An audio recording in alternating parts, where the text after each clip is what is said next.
अभी हाल ही में तूफान निवार आया था, लेकिन तटीय इलाकों से टकराने से पहले ही ये थोड़ा कमजोर पड़ गया।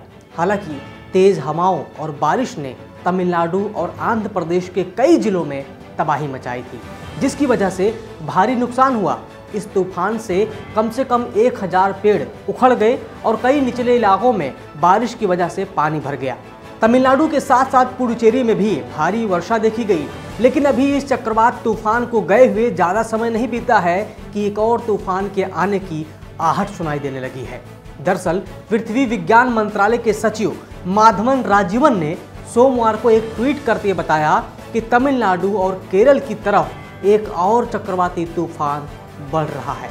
उन्होंने बताया कि सैटेलाइट और शिप के ताज़ा पर्यवेक्षण दिखाते हैं कि बंगाल की खाड़ी के दक्षिण पूर्व और आसमान के क्षेत्र के कम दबाव वाले क्षेत्र में डिप्रेशन की स्थिति बन गई है।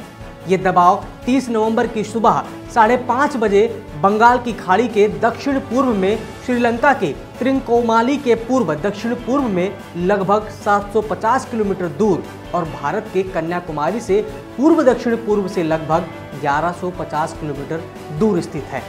बताया गया कि अगले 24 घंटों में इस डिप्रेशन के और गहन होने की आशंका है कि ये आगे चक्रवाती तूफान में बदल सकता है। 2 दिसंबर की शाम तक इसके श्रीलंकाई तट के उत्तर पश्चिमी की ओर बढ़ने की आशंका है। मौजूदा हालात के आकलन के मुताबिक ये 3 दिसंबर की सुबह तक पश्चिम की ओर बढ़कर कोमोरिन इलाके के सामने आ सकता है। वहीं आईएमडी ने भी तमिलनाडु और केरल के दक्षिणी इलाकों में चेतावनी जारी कर दी है।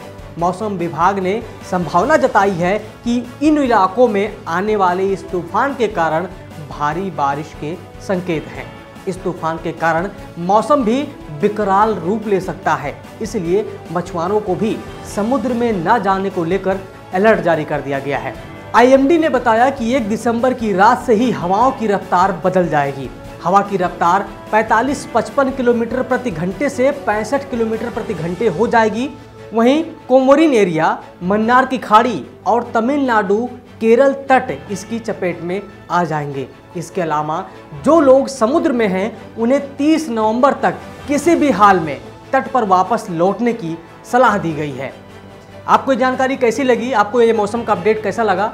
हमें कमेंट करके ज़रूर बताइए। हमारे फेसबुक पेज को लाइक कीजिए और यूट्यूब चैनल को सब्सक्राइब कीजिए।